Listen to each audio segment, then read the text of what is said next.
When I get back, you're supposed to be gone, right? And this month's almost over. How about you hand over the divorce papers, the final task? Beside my husband, there were a woman and a child. The woman was holding hands with the child about kindergarten age. Let me introduce you, soon to be my wife, Vicki. Vicki was still young and quite flashy. I've said it earlier, but you and I are strangers now. You no longer have the right to be in this house. My husband said, suddenly flashing an unpleasant grin. Sign the divorce papers, and you and your son get out of here. His gaze bore down on me and Rufus, gleaming with triumphant light. He must have believed everything was going smoothly according to his plan. But he slumped on the spot upon realizing the truth. How could you do this? I thought you were just a clueless housewife. When my husband muttered, Rufus responded incredulously. Huh, Dad, you don't know anything? Showing him a book, Rufus drove him half-crazed. My name is Miranda. I'm a housewife and have a part-time job. I have a 16-year-old son with a husband who works for a trading company. He's been on frequent business trips, both domestically and internationally, so I've mostly been raising our son on my own. Nowadays, he's on solo assignments, so we're practically living apart. We communicate mostly through online calls or messages. Although he's still in the country, day trips are a bit out of the question due to the distance. He only comes back around Christmas, Thanksgiving, or Labor Day. Even then, it's mostly to visit his parents' house, which is about an hour's drive away, so we rarely get to spend time as a family of 3 at home. The relationship with my husband is neither good nor bad. I think it's quite normal for couples who've been married for over a decade. We have familial affection, but the romantic spark seems to have faded.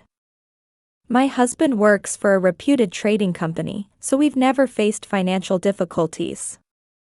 With him often away, I opted to be a stay-at-home mom when Rufus was younger, to ensure he didn't feel lonely, a decision my husband agreed with. However, as Rufus entered the later years of elementary school and my husband started his solo assignment, I noticed a slight annoyance towards me from him. My brother was the same at that age, it seems to be a phase they go through. So, I started thinking about getting a job myself.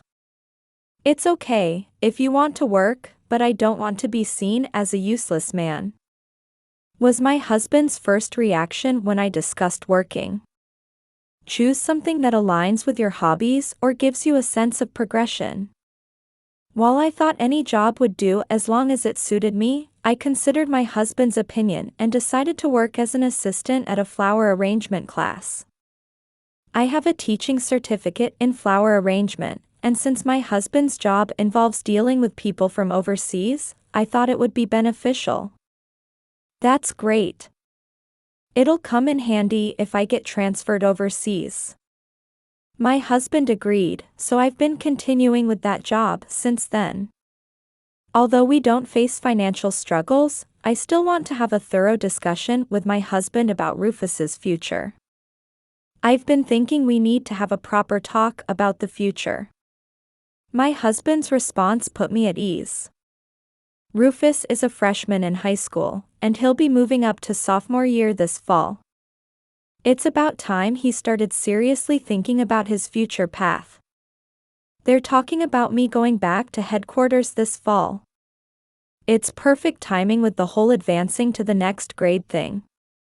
That's what my husband said during the summer holiday when he came back. What he meant by future plans was something I never expected. I want a divorce. He just started saying that out of the blue, without even giving a reason first. We've been living separately for a long time now, and I think that's reason enough for divorce. Now's the perfect time for both of us to start new lives. Wait. This is so sudden. It was like a bolt from the blue. I hurriedly tried to stop him from speaking further. You're calling it living separately, but it's just because you've been on solo assignments. I never intended to live separately. But you didn't come with me, did you? That's because of Rufus's school and your father. My FIL is alive and well, living alone in a retirement home. Originally, this house we're living in was my husband's family home, but when we got married, my in-laws moved out and into that retirement home. My husband and FIL didn't have a good relationship.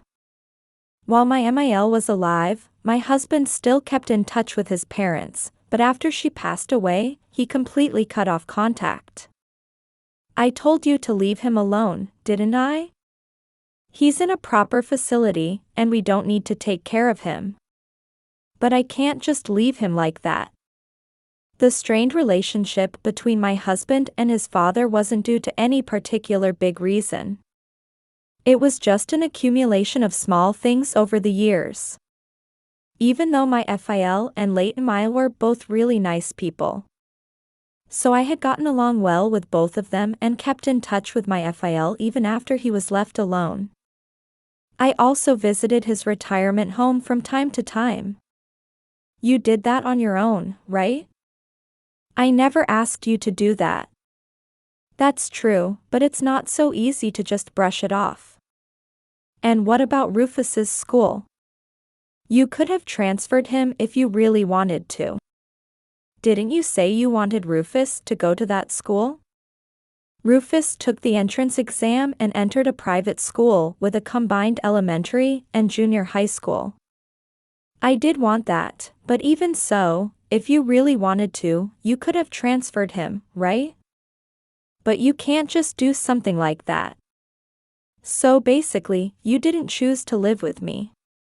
So, I'm asking you this. With that, my husband handed me a pre-filled form. I've come back, but you can't stay with me like this.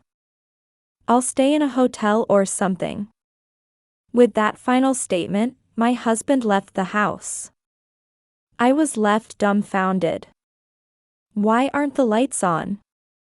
Where's Dad? Rufus had gone to see a movie with his friends that day. He didn't come back until the late summer sun had completely set. My husband came back and left around mid-afternoon. I seemed to have been sitting there for hours, still frozen in place. What's this? Rufus picked up the divorce papers that had been left on the coffee table in the living room. What should I do? What should I say to explain this? I still hadn't sorted out my own thoughts, let alone figured out what to say to Rufus. Seeing me frozen like that, Rufus let out a sigh and left the divorce papers behind as he walked out. Oh, not only my husband but also my son is abandoning me. As I thought about it, dumbfounded, Rufus returned immediately. Eat up. You won't think straight if you're hungry. Eat well, get a good night's sleep, and then let's think about what to do from here. Rufus handed over a plate with 2 large sandwiches on it, saying so. They were large, with filling overflowing, but he must have put a lot of effort into making them. Thinking that, tears welled up involuntarily. Just eat already. Rufus pretended not to notice my tears and said that, and I ate the sandwich while crying. It was a simple sandwich, but it tasted better than any feast I had ever eaten. Since returning to his work away from home assignment, my husband has sent me several messages. Here's what they basically say. I want a divorce by next fall. I'll make sure to pay Rufus's child support until he's an adult. Currently, adulthood starts at 18, but since he'll turn 18 while still in high school, I'll take care of him until he graduates. I'm astonished by the tone of his words, as if he's graciously agreeing to pay. Rufus isn't just my child, he's our child. How can he speak so arrogantly about his minimum obligations? When the unaccompanied assignment ends in the fall, I'll move back into that house. So, you better prepare to leave by then. You should be able to find a decent place within half a year. I'll even cover the moving expenses out of kindness. If he insists on us leaving the house, then of course, if we have to move, he should pay for it. But I can't fathom why there's such a need for us to leave this house. The reason for the divorce is the natural breakdown of our marriage, so I won't pay any alimony. However, I appreciate your years of hard work as a homemaker and mother, so I'm willing to provide some financial assistance. Of course, I won't ask you for any alimony. I don't feel the need to pay any alimony at all. I wasn't living a life of leisure.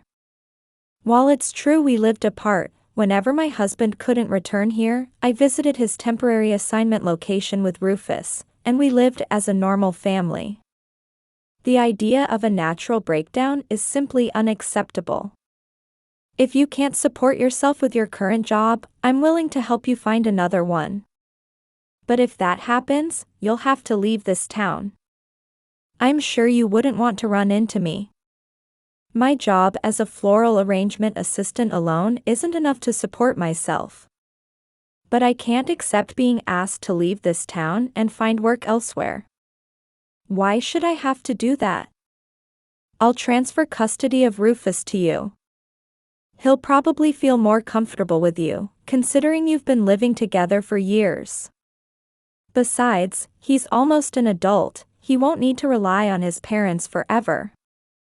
If you say Rufus needs something, I might consider discussing it, but I won't be requesting visitations. If we end up divorcing, I certainly intend to have custody of Rufus. But from the way he's worded it, it seems like my husband is ready to discard his son as well. How can he be so heartless?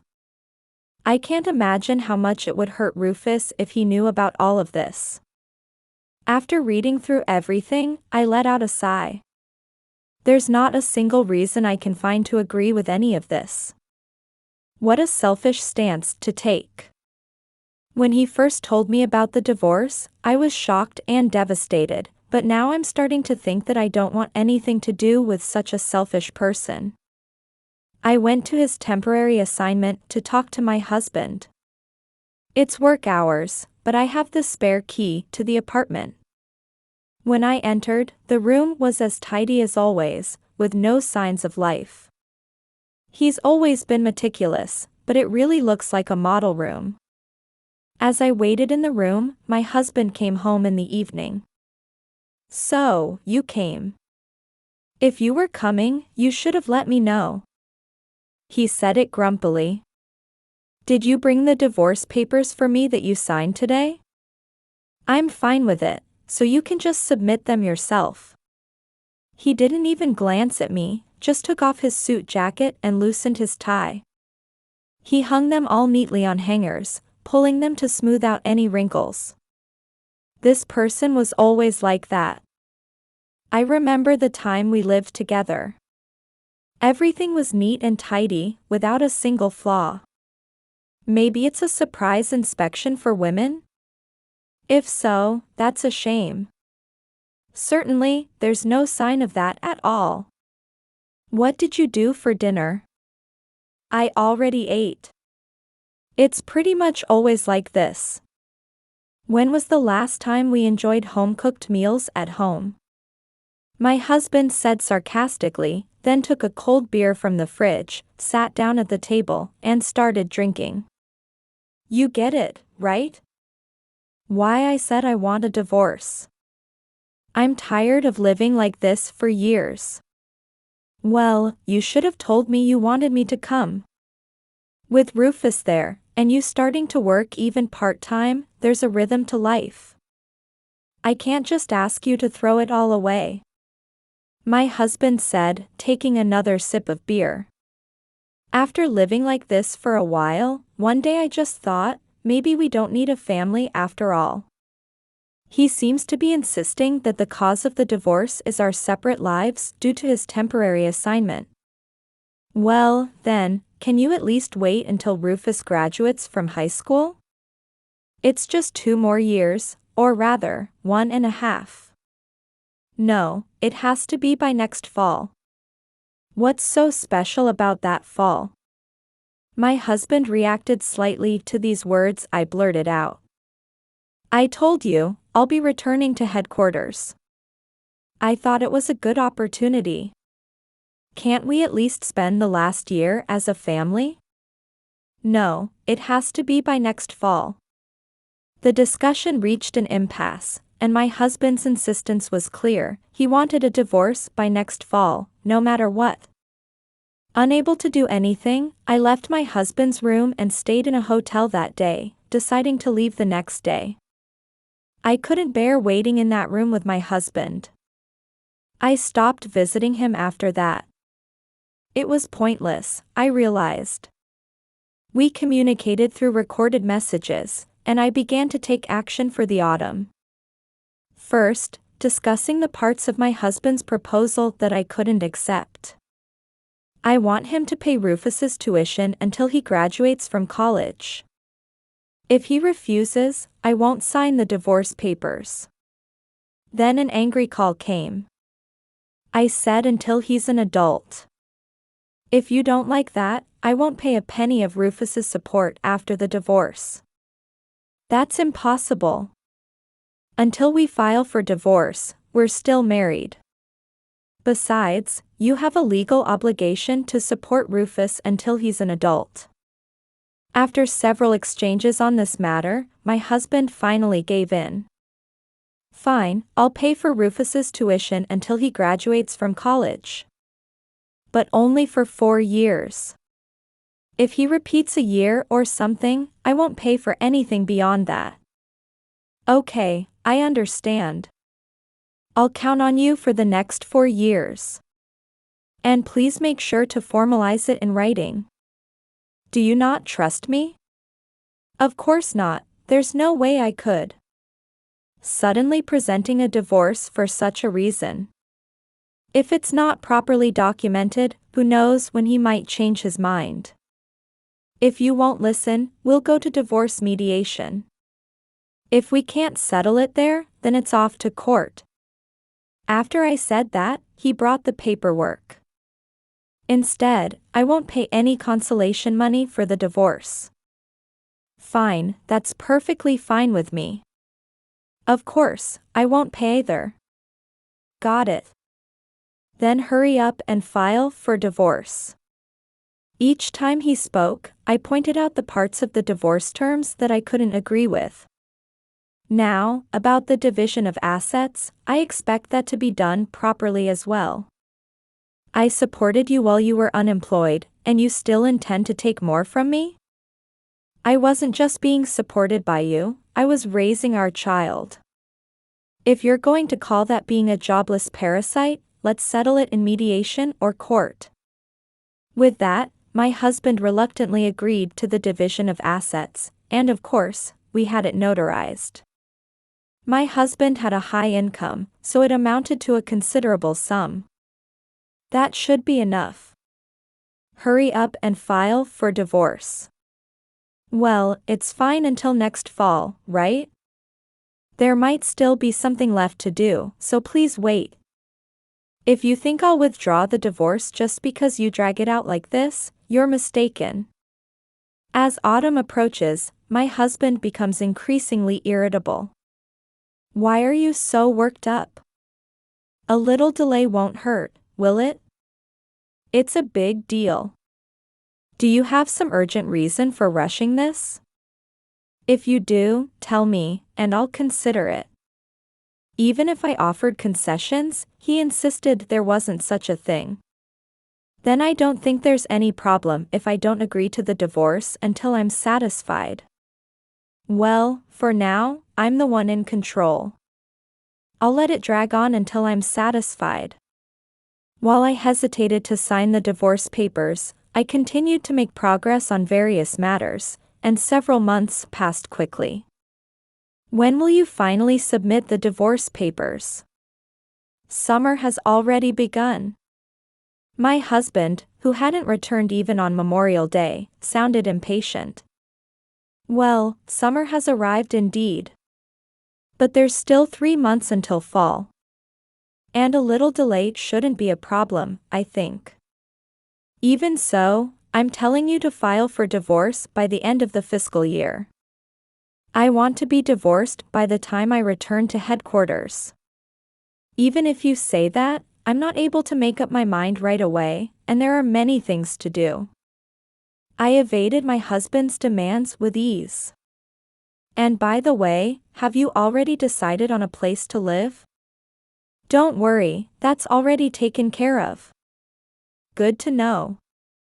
By the start of the new fiscal year, I'll be commuting from that house. My husband let out a relieved sigh at my words.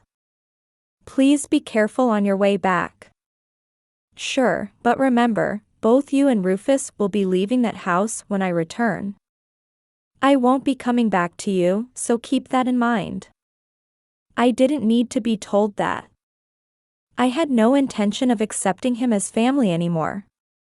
And in the last week of August, my husband came home.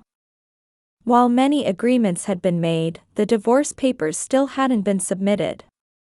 You promised to leave when I returned, didn't you? And it's almost the end of this month, so how about you give me the divorce papers for the final task?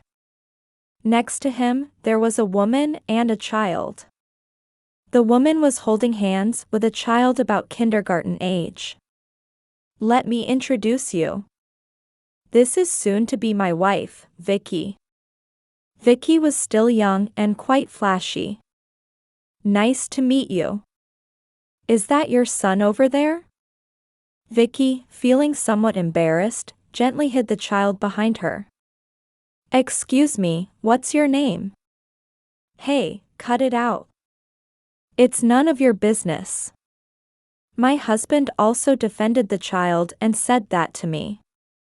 I've said it earlier, but you're already a stranger to me. You and your son have no right to be in this house anymore. With that said, my husband suddenly smirked, a nasty grin spreading across his face. Sign the divorce papers and get out of the house with your son. His gaze looked down on me and Rufus, filled with a triumphant light. So that's what it is after all. What's the matter with that? We already settled various agreements. All that's left is to submit the divorce papers, and it's decided that there won't be any divorce compensation either, right? I'm relieved to hear that. I heard he gave you various things, so there's no need to feel guilty anymore. The last words seemed to be directed at my husband. That's right. I really wanted to have everything sorted out and the marriage registered by today, but I'm really sorry about that one point. But at least we'll make it in time for Ethan's enrollment. Yes, that's why my husband rushed the divorce. It was to make it in time for the new school year enrollment for Vicky's child. I can understand the desire as a parent to enroll one's child in elementary school as a responsible parent. But that's a different story altogether. I tell my husband and Vicki. As for the divorce compensation, I'll take it. But it should be clearly stated in the notarized document that there won't be any divorce compensation. Yes, for the divorce. I present the notarized document that I had prepared. We won't pay divorce compensation for the divorce, but I'll take it for the relationship between that woman and your son. And of course, from that woman as well. Don't joke around. I won't pay a single cent for that. My husband shouted excitedly. The child called Ethan flinched and clung to Vicki. I'm not joking. You can claim compensation for adultery within 3 years of knowing the fact. It's clearly stated like that. Divorce compensation and adultery compensation are different matters. But now that it's clear that your reasons for divorce, the long periods of separation due to work, were lies, it seems you'll have to pay divorce compensation as well. What did you say? The real reason for divorce is those people. You want to divorce me and remarry that woman and acknowledge the child, right? If that's the reason, then of course, I would have claimed compensation. It's clearly defined in the law. In cases of divorce by fraud or coercion, the divorce itself can be annulled. A person who entered into marriage by fraud or coercion may petition the family court for annulment of that marriage. I showed the documents I had to my husband and Vicki. Divorce hasn't been finalized yet, but I think the contents of that notarized document can be revised. My husband's hand holding the documents was trembling. So let's discuss the divorce compensation again properly. I told my husband with a broad smile on my face. In that case, there's no deal for Rufus's tuition. That's impossible. There's no reason to revoke it. It's the same notarized document. My husband desperately argued, but that's not going to work. It's the same, but the content is different, right? If I had lied, maybe that argument could stand, but I have nothing to hide. That's the truth, and it's a fact. I want my husband to fulfill his duties as Rufus's parent, so I requested it, and my husband accepted it. There's no lie there. So I don't think your claim will go through. Enough already, I get it. I'll pay, just shut up about it. Thank you. I smiled broadly, making sure my husband and Vicki felt as frustrated as possible. What a greedy woman. My husband spat out. But as long as I pay, right? So go ahead and pay. Sure, whatever. In fact, I already submitted it this morning. Here, this is the certificate. I handed my husband the acknowledgement of receipt for the divorce application. Once we've got this, it's all ours as planned. My husband showed it to Vicki, and they nodded satisfactorily at each other. All right, then the discussion over. You don't have any reason to be here, so get out. Well, about that, Rufus and I have the right to stay here. It's you who should leave. Don't talk nonsense, this is my house. Poor husband, he doesn't know. I need to inform him properly. Whose name is on the title of this house? That would be my old man's. And what's his is mine. No, it's in my name. Upon hearing that, my husband looked surprised for a moment, but then he laughed and said, You think it's in your name because you have the right to reside here, huh? I wouldn't make such a stupid mistake. If I divorce you, you're no longer related to my old man, which means you lose the right to live in this house. I sighed and handed him another document. What do you mean? My husband's eyes widened as he looked at the document. I was adopted by your father. And as part of that, he decided to leave this house to me. What I showed my husband was a family register. It clearly stated that I was adopted. That's absurd. That's true. Your father did it because he always cared about me like his own daughter. After my husband mentioned divorce, I consulted with my FIL. Both of my real parents are gone. They both passed away shortly after getting married. My in-laws treated me like their own daughter because of that. So I treated my in-laws better than their own son.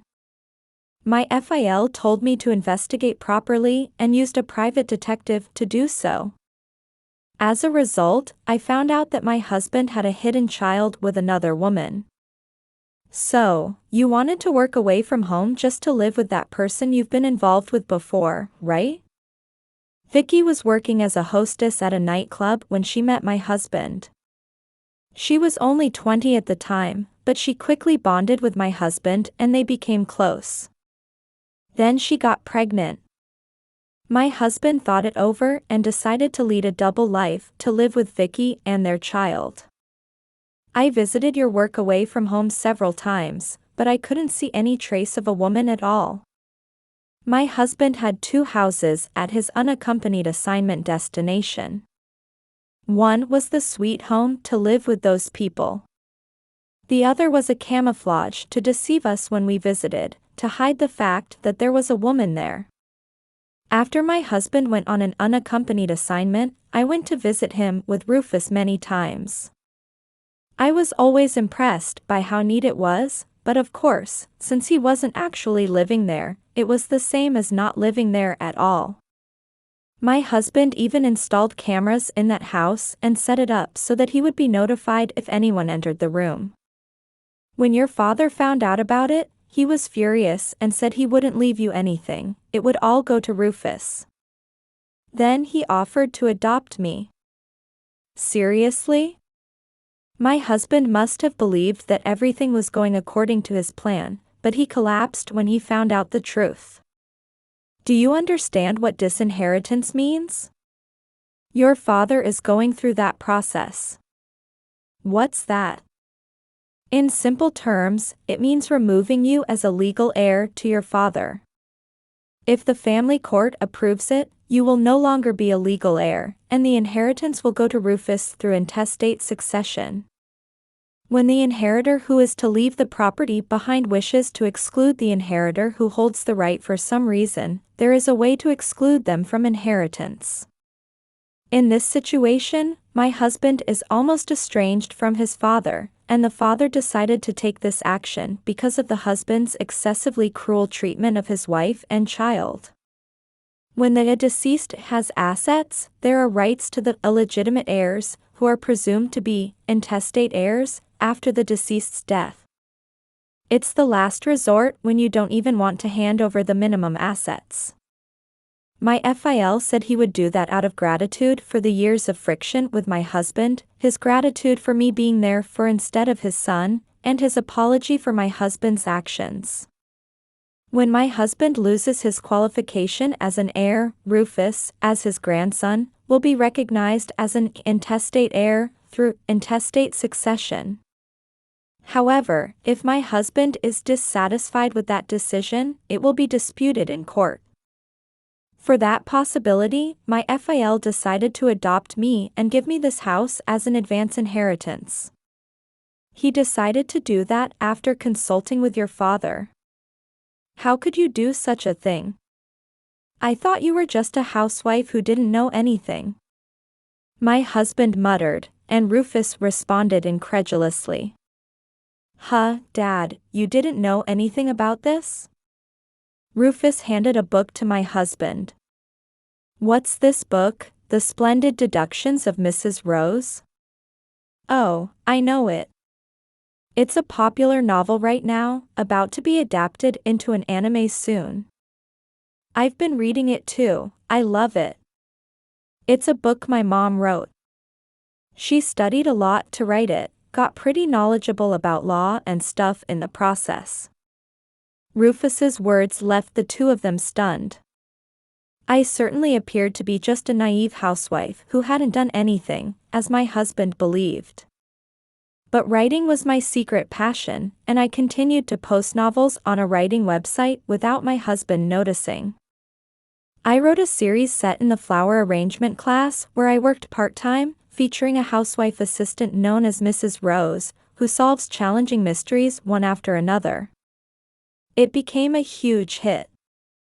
I never heard about any of this. I thought I should come clean with you soon, especially with talk of an anime adaptation, but then you brought up divorce first. Such a pity. Well, the royalties from that book are marital assets, right? And how much are you getting from the anime deal? And we'll need to divide that up properly, won't we? Unfortunately, the divorce is already finalized.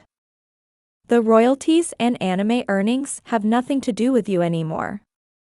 Upon hearing my words, my husband let out a loud gasp and repeatedly exclaimed, "That's a lie," over and over again.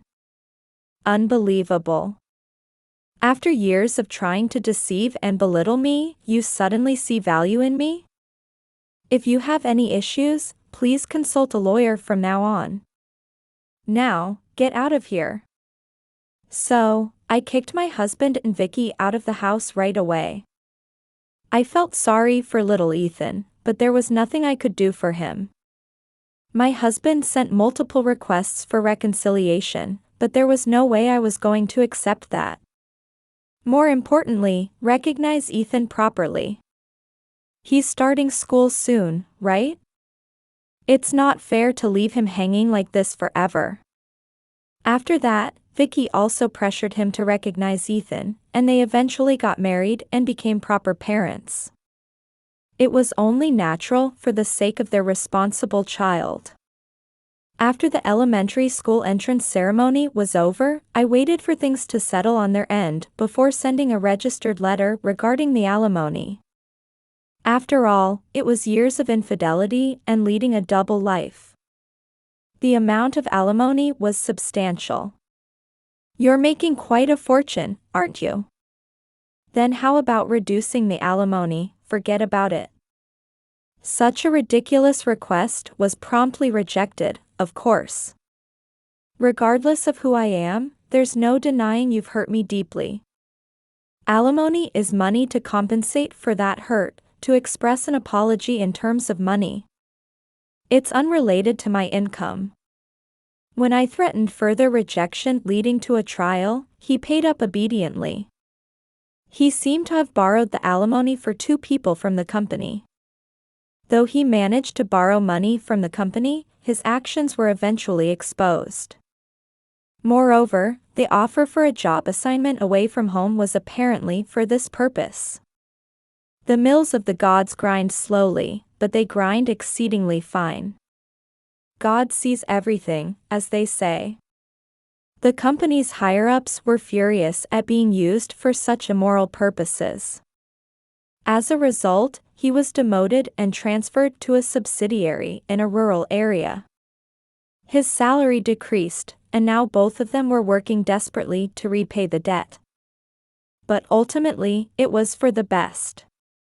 Ethan could start a new life in a new place without knowing about his parents' past, starting afresh as a normal family.